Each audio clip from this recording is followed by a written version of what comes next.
नमस्कार दोस्तों। अगर मैं आपसे ये पूछूं कि इस पूरी दुनिया में कितना कैश है, कितना पैसा है, जैसे कि आपके बैंक अकाउंट्स में, कंपनीज के पास, गवर्नमेंट के पास, अगर इन सब को हम टोटल ऐड कर दें तो कितना पैसा बनेगा। मैंने एक छोटा सा सर्च किया था और नंबर्स जानकर मेरे होश उड़ गए थे दोस्तों। कहीं पे लिखा है 80 ट्रिलियन, कहीं पे लिखा है 100 ट्रिलियन और कहीं पे तो लिखा है 1 क्वाड्रिलियन। अब सवाल ये है कि इनमें से सही नंबर कौन सा है। चलिए जानते हैं इसी वीडियो में। आगे जाने से पहले दोस्तों हम जल्दी से ये जान लेते हैं कि 1 ट्रिलियन में कितने रुपए होते हैं। जी हाँ, जो आपको स्क्रीन में दिख रहा है 1 trillion equal to 1 lakh crore. 1 lakh crore. जी हाँ, चलिए अब आगे चलते हैं। स्टेट्स पर आने से पहले एक चीज़ हमें क्लियर करनी होगी कि पैसा काउंट कैसे होता है। इकोनॉमिस्ट पैसे को एक नहीं बल्कि कई लेयर्स में मेजर करते हैं दोस्तों, और इनको कहते हैं M0, M1, M2 और M3। M0 क्या है? ये एक सबसे बेसिक लेयर है, सिर्फ जो कैश और फिजिकली पैसे को दर्शाता है, जैसे कि नोट्स, कॉइन्स और जो वॉलेट्स में रहते हैं हमारे, राइट, और ATM में भी। पूरी दुनिया में ये अमाउंट करीबन 8 ट्रिलियन है और यही असली फिजिकल पैसा है। फिर बारी आती है M1 की। इसमें M0 के साथ वो पैसे जुड़ जाते हैं जो सेविंग्स और चेकिंग अकाउंट्स में होते हैं, यानी तुरंत निकाला जा सकता है। ये होता है करीब 50 ट्रिलियन। फिर आता है M2। अब इसमें fix deposits, money market funds और बाकी सेविंग्स जुड़ जाती हैं, जो इमिडिएटली नहीं, मतलब कुछ एक्सेस के बाद, कुछ देरी के बाद एक्सेस होती हैं। और ये वही नंबर है जिसे इकोनॉमिस्ट असली मनी सप्लाई मानते हैं। 2024 तक ग्लोबली ये लगभग 123 ट्रिलियन रुपए माना गया था। और लास्ट में आता है M3। ये सबसे ब्रॉड लेयर है। इसमें M2 के साथ पैसे जुड़ते हैं, जैसे कि large institutional deposits, long term government bonds और बड़े फाइनेंशियल इंस्ट्रूमेंट्स के पैसे, जो सीधे आम आदमी के हाथ में नहीं होता है बल्कि बैंक्स, इंश्योरेंस और कंपनी और गवर्नमेंट के पास होता है। ग्लोबली M3 का अनुमान है करीबन 150 ट्रिलियन से ऊपर। तो जब कोई कहता है कि 80 ट्रिलियन, दैट मीन्स वो M1 की बात कर रहा है, और जब कोई कहता है 120 ट्रिलियन, दैट मीन्स M2। साल 2000 में दुनिया की टोटल M2 मनी सप्लाई थी अराउंड 26.5 ट्रिलियन दोस्तों। 2024 तक आते आते वही नंबर पहुंच गया 129.3 ट्रिलियन पर, यानी सिर्फ 24 सालों में लगभग 5 गुना। हर साल एवरेज 6.8% की रफ्तार से पैसा बढ़ता रहा है।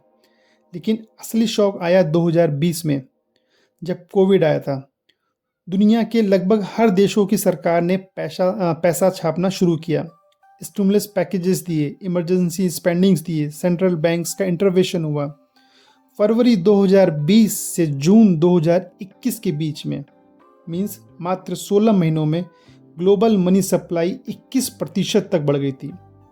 इतने कम समय में इतना पैसा बना जितना पूरे चाइना की एक साल की GDP है। 123 ट्रिलियन, ये सब बैठा कहाँ है? इतना पैसा है कहाँ? चलिए जानते हैं। अमेरिका, चाइना, यूरोप और जापान, ये चारों देशों को मिला दिया जाए तो ये 80% मनी सप्लाई रखते हैं।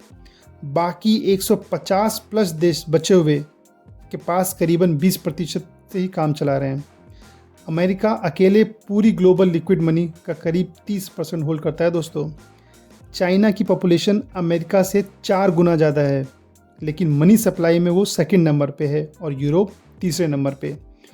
और पूरा अफ्रीका, जिसके पास है 2% से भी कम, और बाकी बचा साउथ एशिया, जिसमें आता है इंडिया, पाकिस्तान, बांग्लादेश। इन सब के पास मिलाकर है 3 से 4% के आसपास। तो इसका मतलब ये हुआ कि पैसा वहाँ नहीं है जहाँ लोग हैं, पैसा वहाँ है जहाँ फाइनेंशियल सिस्टम मजबूत है। अब समझते हैं मनी और वेल्थ दोनों अलग क्यों हैं। देखिए, 123 ट्रिलियन वो पैसा है जो एक्चुअली घूम रहा है, जो बैंक्स में है, जो खर्च हो सकता है, इसे कहते हैं मनी। लेकिन इसमें जोड़ते हैं घर, ज़मीन, स्टॉक, गोल्ड, इन्वेस्टमेंट, तो बनती है वेल्थ। और दुनिया की टोटल वेल्थ है करीब 471 ट्रिलियन। साथ में एक और चीज़, डेब्ट, जो है लगभग 251 ट्रिलियन। अब सिंपल समझिए, दुनिया हर साल कमाती है करीब 111 ट्रिलियन, लेकिन टोटल वेल्थ उससे कहीं ज़्यादा गुना। मतलब आज जो कमाया जा रहा है उससे कहीं ज़्यादा पहले से जमा है, और वो लगातार बढ़ता जा रहा है। ये वो हिस्सा है जो थोड़ा रुक कर सोचने पर मजबूर करता है दोस्तों। दुनिया के 6 करोड़ लोगों के पास दुनिया का 48% वेल्थ है, मतलब 226 ट्रिलियन इतने कम लोगों के पास है। दूसरी तरफ 157 करोड़ लोग जिनके पास मात्र 2.6 ट्रिलियन शेयर्स है, जो कि हुआ ग्लोबल वेल्थ का 1% से भी कम। अगर हम बिलीनियर्स की बात करें तो 2025 में 3000 से ज़्यादा बिलीनियर्स हैं जिनकी कंबाइंड नेट वर्थ है 16 ट्रिलियन से ऊपर। नॉर्थ अमेरिका में एवरेज पर अडल्ट करीब $5 लाख से भी ज़्यादा है, और ग्लोबल मीडियन अगर देखें तो ये सिर्फ $9,000 है। मीन और मीडियन में सिर्फ इतना ही फ़र्क है, और ये यही बताता है कि कंसंट्रेशन कितना एक्सट्रीम है। अब ये एक अनकंफर्टेबल सच है, M2 मनी सप्लाई हर साल 6 से 7% की रफ्तार से बढ़ रही है, लेकिन जो रियल जीडीपी है, ग्लोबल जीडीपी, वो 3 से 4% पे बढ़ रही है। इस गैप का नाम है इन्फ्लेशन। ज़्यादा पैसा प्रिंट होता है लेकिन उतना रियल प्रोडक्शन नहीं बढ़ता है, तो वो पैसे की वैल्यू घटती है। अब यहाँ असली ट्विस्ट क्या है, जब पैसा प्रिंट होता है तो जिनके पास एसेट्स हैं, प्रॉपर्टी है, स्टॉक्स है, बिजनेस है, उनकी नेट वर्थ बढ़ जाती है। लेकिन जो फिक्स सैलरी पर हैं, जो कैश रखते हैं, जिनके पास कोई एसेट्स नहीं है, उनकी परचेसिंग पावर चुपचाप कम होती रहती है। तो एक्चुअली पैसा गायब नहीं होता है, वो रीडिस्ट्रीब्यूट होता है ऊपर की तरफ। तो ये है रियल समरी। दुनिया में फिजिकल कैश है करीब 8 ट्रिलियन, लिक्विड मनी है around 123 trillion, total personal wealth है 471 ट्रिलियन, और ग्लोबल डेब्ट जो खड़ा है अराउंड 251 ट्रिलियन पर। पैसा जो है कुछ ही देशों में कंसंट्रेट है, और वेल्थ भी कुछ ही लोगों में बटी हुई है, और सिस्टम हर साल नया पैसा बनाता रहता है।